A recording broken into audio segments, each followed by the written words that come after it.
Hey guys, welcome to Cisco React. This video, Ice Cube is speaking with Tucker Carlson. Uh, Ice Cube has been getting a lot of criticism for, being who he is. And it's interesting because this is who Ice Cube has always been, right? Since he, came on the scene as a rapper, he's always been that no holds barred, express your mind, the type of guy, right? Straight out of Compton. He to me is like the real deal. I remember listening to his music since I was a kid, right? So Ice Cube is a veteran. He's been around for a long time. Now, I'm 44. It's interesting that he was very loved by so many people and still is, right? He's still got his career. He's good. He's had what you call controversial uh, he is because he was against certain things, certain vaccines, right? You know, and he's gonna explain his side of the story. It's just weird to me, but let's go check it out. So why would you be doing this of all interviews? I mean, you could do an interview with anyone. You're doing an interview with me. Obviously, you're going to take abuse for doing that. Like, why would you do that? Oh, by the way, Tucker Carlson, right? He used to be with Fox, I believe. He got fired from Fox because he stepped out of line. The thing that, if you notice the pattern with information nowadays, he, they sort of like share that in common. He voiced his opinion, and I don't know his political affiliation. I think Tucker Carlson is, I don't even know. Fox is a right leaning organization, but he got fired from there. But anyway, in any case, what they both have in common is that they both like to express their opinions. Fox fired, I think, Tucker Carlson because Tucker Carlson was really, you know, voicing his opinion, right? And he stepped out of his lane. I think it's the same thing about my man Ice Cube here, but we'll keep it going. Because I think it's silly not to talk to people. I think whether we agree or not, Right? that has nothing to do with it. It's like this is what it's all about. Let's talk about it. Let's debate. And I've been shut Wait, out. that sounds like right-wing extremism and whataboutism. But It's interesting. When I was coming up as a child, when I was going to school, that's what it's all about. Express your mind, right? Free to say what's on your mind and things like that, right? Like he said, like let's debate, right? Let's talk about it. And by debate is let's talk about it. Debate doesn't necessarily have to be negative. An argument is negative, right? you know, but if you're having a debate in a pure conversation with everybody's well or good intention in mind, right? I think is a very good thing. I think that's how you build civilizations, right? Because you could come to, even though you have different philosophies and different understanding or views, you could actually come together and say, hey, we're going to build this society. Okay, you're different and in this position, I'm different in that position.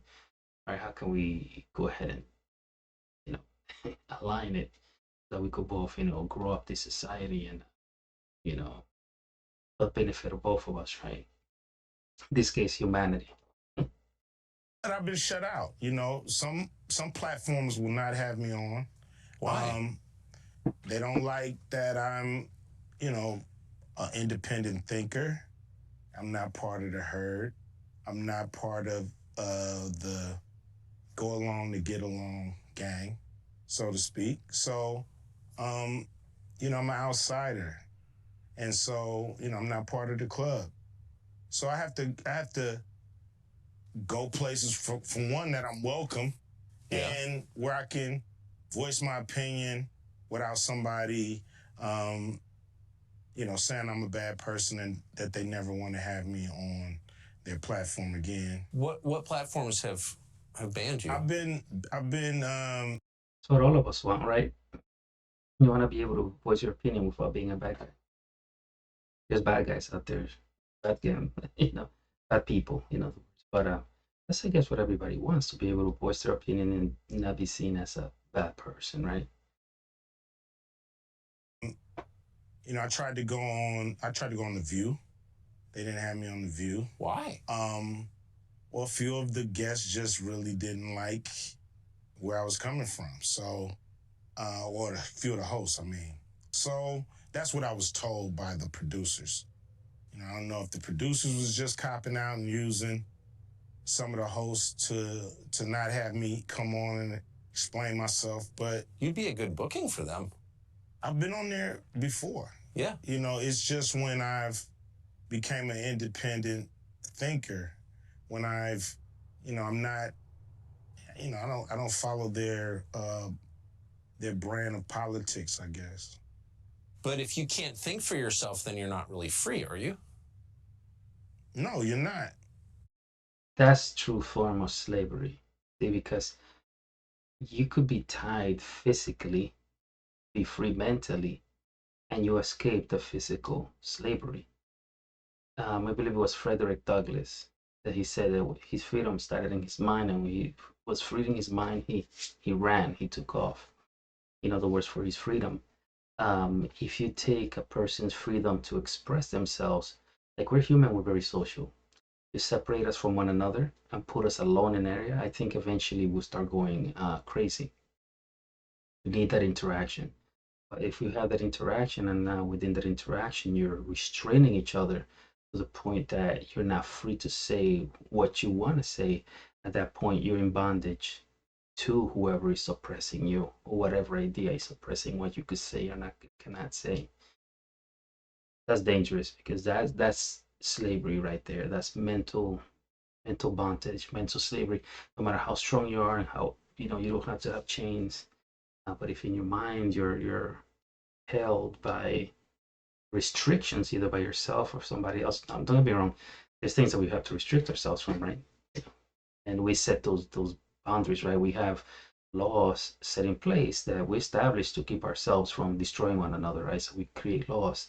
The problem is that there's a lot of corrupt people have come in and messed up those laws. But in any case, for the love of money, it's interesting because that's what mental and physical slavery comes from. Is from the love of capital, from the love of gain, right?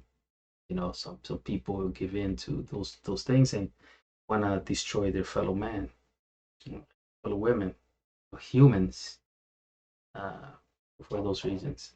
But yeah, You're not. But I've been excluded. I've been excluded on Oprah. On Oprah? On Oprah, yeah, I've been excluded. Yeah, man. I would think you'd be. I'm sorry, I know I keep interrupting. Oprah's name has been coming out a lot nowadays. The Not person in a Oprah positive would way. want to promote. I mean, you grew up in South Central, you were successful at a young age, you have dignity, you say what you think. Like, I thought that was the goal. Me too. I don't know what it is, but, several of my, I had a movie called Barbershop, Yeah. Like that movie. that I wasn't invited to participate with the cast. It's great. I produced a show called Black White, and it was a very controversial show. And once again, they had the whole cast on, but I wasn't invited. And so I don't know. I don't know what that's on Oprah's show. Yeah, so I don't know what that's. But Oprah is obviously a saintly, godlike figure who's revered by all decent people. Why would she exclude you? I really don't know. That's something that I would love to find out. But I can't tell you, if there's a single thing that I've done or said to her. Have you noticed that it is more controversial to criticize Oprah than to burn the American flag? Really? Seems that way. I've never heard anybody criticize Oprah. Do you think it's political, or do you think it's deeper than that? You're not like a right-winger. No, he's not. No. You don't even seem that political. No, I'm not really. I'm pretty much, just want to do right by the people, you know. So if that comes through political means, that comes through the private sector, wherever it comes, you know, I'm down to work. That's called being resourceful, right? He says whether it comes to the business, political, whatever it is, this man, he's a genius. That's the definition of being a genius. It's not that you retain all this knowledge in your brain, that you know how to use your resources. So he's saying, look, whichever means that I could accomplish this goal, whether it's through political or through business or philosophy, whichever it may be, he's gonna go that route because he has that goal. And he's a great businessman, by the way. So that's how it should be. You should think about resources and not limit yourself. That's why it's good to be able to listen to someone that has a different opinion. Usually, when you listen to someone that has a different opinion, you learn something. You know, because sometimes we get stuck in our own ways, but it's very important to have that dialogue. Once as you dialogue, the data becomes more clearer, and then you both process better data. With whoever's down to do something right for the people. So I remember reading you say something along the lines of, I didn't vote for Trump. I'm not a Trump voter. You actually attacked Trump at one point, but you were willing to meet with Trump. Do you think that crossed the line? I think some people didn't like that, but I think it's idiotic. Yeah. You know, enemies meet. Right. You know, they talk. I'm pretty sure there's some communication between Russia and the Ukraine right now. Somebody's on the phone talking to somebody, Yeah, that's trying true. to So it's a line of communication. to come up with a solution. So the reason why we salute like this. So knights, when they used to fight one another, they used to open the the um the front got the name of the little door there for their eyes, so they don't get in their eyes. But they'll open that so they could see each other eye to eye, and then they'll close it, and they each go their own way. So that's salute. So even you have to, even if you see your enemies meet. It's true. So we just got to talk. That's the only way we're gonna work this out. You know, I know when the talking stops, the fighting starts. You know, a lot of people, they think I'm a Republican. I'm a right winger. Just because I was willing to speak to the Trump administration, I mean, and I was willing to speak with the Biden administration as well. Have you? One guy in the administration, but it didn't go anywhere. You know, it was basically take my temperature. I remember that he got a lot of heat for that. So I think it was Charlemagne that interviewed him. But they were basically telling him why he was doing a meeting with Trump. He's like, hey, I'm meeting with anybody that's helping the cause, right? This guy's a genius. I'm telling you. It doesn't matter. That's when you have a pure intention, right? You don't limit yourself. Especially when it comes to ideas. And he said when the talking stops, the fight begins. And that's true. When humans, they feel like they cannot voice their opinion, which is part of their nature, and they are not free to speak. What happens is we resort to like a form of animalism. At that point, it becomes very barbaric. So when authorities come in place that want to suppress that, eventually what happens is you feel like you're not able to express that natural part of humanity. It makes you human, and then you resort to something that is also part of our nature, which is basically barbarism. you know you pick up muskets and bayonets or rocks and sticks and all type of spears and bows and arrows, swords, weapons, to get your point across because somebody failed to speak. But yeah, he's a genius. Sure, kind of call. We'll get to it, but they never got to it or never planned to. Matter of fact, the guy left the administration, so after talking to him for a year or so, he was gone, and then we were left really with no one to continue the conversations. What do you think of Biden? I don't think he's given the people who put him in exactly what they thought they were going to get from him. Yeah. But his most loyal voters, according to the polls anyway, are black voters, particularly black women. And those numbers don't seem to change. So no matter what happens or doesn't happen. So do you expect they ever will change? You know, whether they become independents and not vote for anybody who's not bringing it. You know, it's like Yeah. people want your vote. They have to do something to earn it. Malcolm X has a speech on that regards. You know, and basically says, look, once we got the right to vote, we went from being seen as lesser citizens to now that we have the right to vote, to be seen as people that have power, and certain evil beings out there, you know, saw that opportunity and crept in unawares, and Malcolm X is bamboozled. So um, I think Tucker made a good point, and I know he's going into the political, trying not to politics. Poly means many ticks and blood-sucking insects. But what he said, I don't know those statistics, but I don't know the number, but from my experience, most I don't like to say it's the word minority, Latinos, black, uh, tend to vote one way. And this is the situation, right? We become very tribal when it comes to things like this. I used to be a Chicago Bulls fan, and nobody could say anything wrong about Chicago Bulls. This is during the time of Michael Jordan. I used to get upset, right? And same thing used to happen.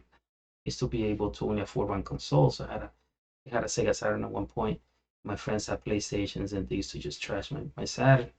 And I used to feel a certain way, and they a certain way, and also whoever was on top. So we tend to be very, and they have valid points, right? And therefore the Saturn is not there, even though I think it was one of the greatest systems ever made.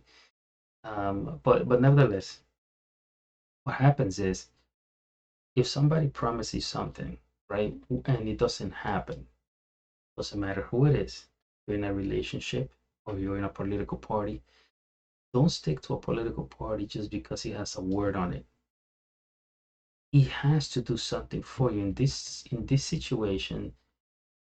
Our communities, the black community, right? Why continue down the same path if things haven't changed? Because if it was me, I look back, I must say 10 years, and it's the exact same situation, and different parties have come along and done certain things. It comes to a point that I'm gonna say, okay, look, you both had a shot at this. None of you are doing something, the right thing. We should come as a people together. He said independent, but you could do something different. But nevertheless, you can continue doing the exact same thing, expecting a different outcome just because of a name on a party. That is pure, it says insanity. You're expecting the exact same outcome, a different outcome, doing the exact same thing. So that has to change for there to be a complete change, right? And yeah. If they don't earn it, why are you going down there and pulling that lever? Because the other side hates you. That's the pitch they make. We may suck, but the other side hates you. You're supposed to dance with the person you brought. Yeah. And the person that brought you to the dance, you guys are supposed to dance together. And if that doesn't happen, you got to go find another dancing partner That's true. before the night is up and the music stops. It's true. What do you think of Kamala Harris? I mean, obviously, she's a great politician to be able to become the vice president of the country. I don't know how effective she is at her job. What's your view of the police at this point? It's the same. You know, they it really is. You know, it's like looking at like, what's your view of the military? Like, they're the military. They're always gonna be the military. Yeah. If I asked you this in 1946, you'd be like, they're the military. Yeah. So it's a fraternity. It's an organization that does things a certain way, and I think their philosophy sometimes is detrimental to the people they're serving. Mm-hmm. Because I think cops have a win and make it home philosophy. Win whatever battles you have in the street, make it home at night. And that's actually the most important thing. Everything else, people's rights, doing things the right way. Oh, second. You know, being totally fair and square all the time and not, you know, being a little aggressive, you know. All that comes second to win the encounter, make it home at night. And just touch on that. You know,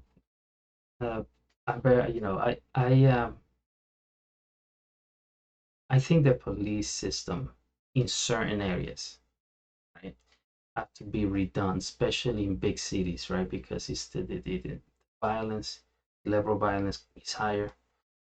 The culture is different because of the pressure, how fast paced it is, and stress and all that together, right?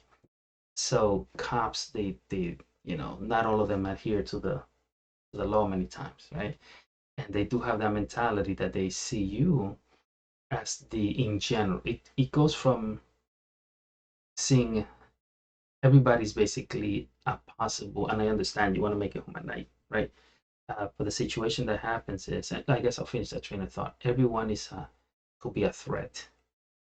Now, the way I see policing is this: just like soldiers, not everyone is meant to be a soldier.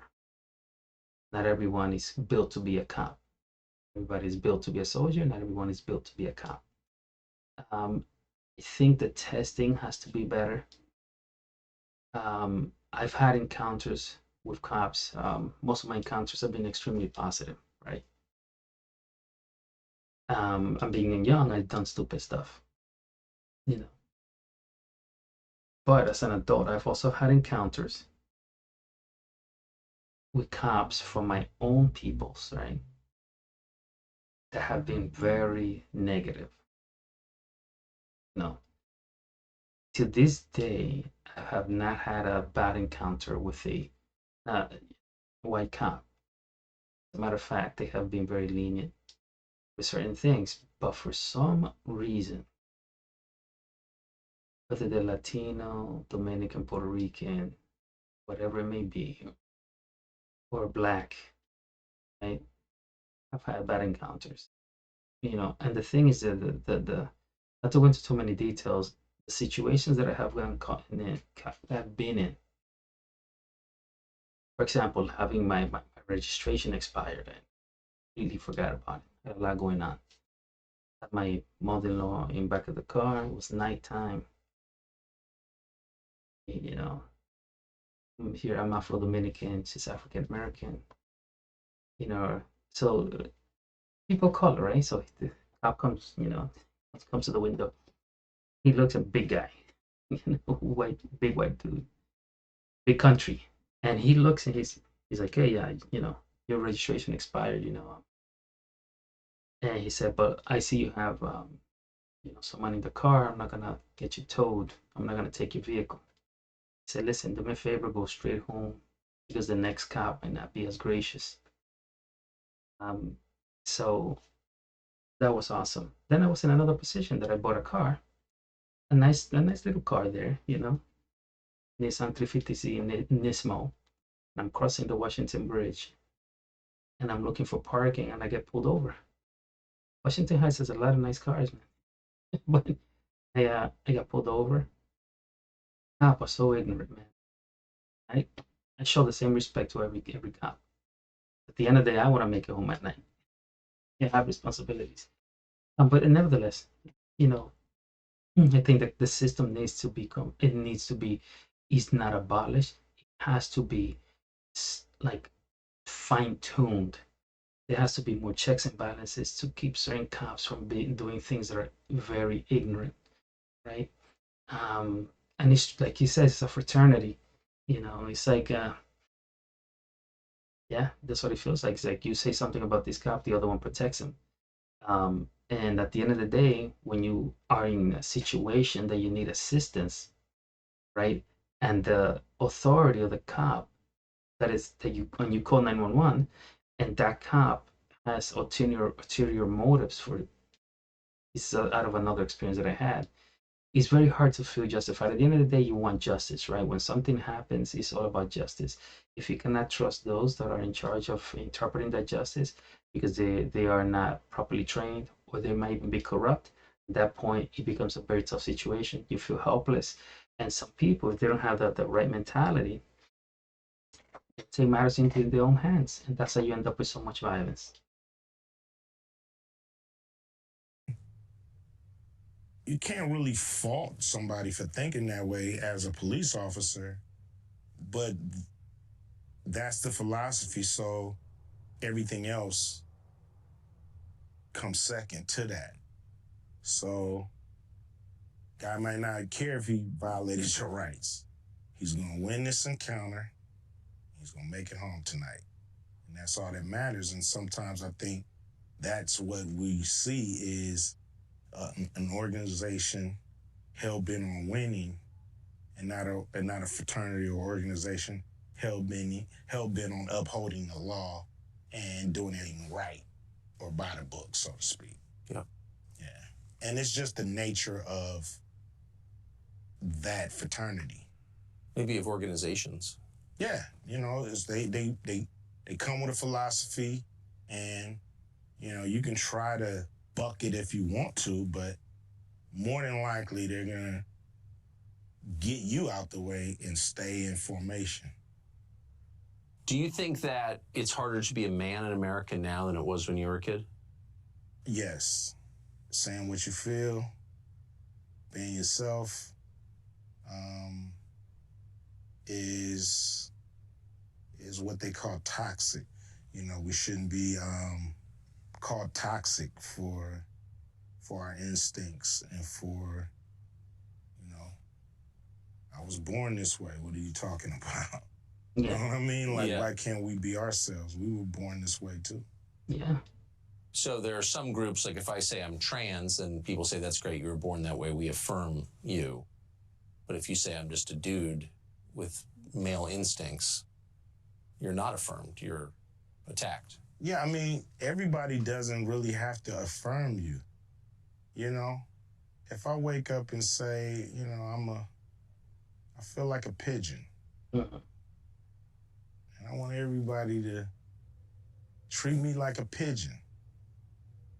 Some people may say, whatever, Q, we treat you like a pigeon. But some people may choose to be like, dude, no. That's your world. Yeah. I'm not part of it. And you gotta respect both. I have to be ready for that. It's a big world out here. Everybody doesn't have to adhere to me. It's true. That's called narcissism, right? Yeah, it seems like it. Yeah. Yeah. Seems like you're trying to bend the universe to your will. And it doesn't work like that. Doesn't work like that. All right, guys. I'm gonna leave it there for now. I'll put the link to the full video below. But I think this is very informative. It's very important as a society to keep communications open and have respect for everyone, right? If we're gonna exist together in the same globe. Right, with that said, until next time. Hope you like the video, like it, subscribe, and open to ideas. Take care.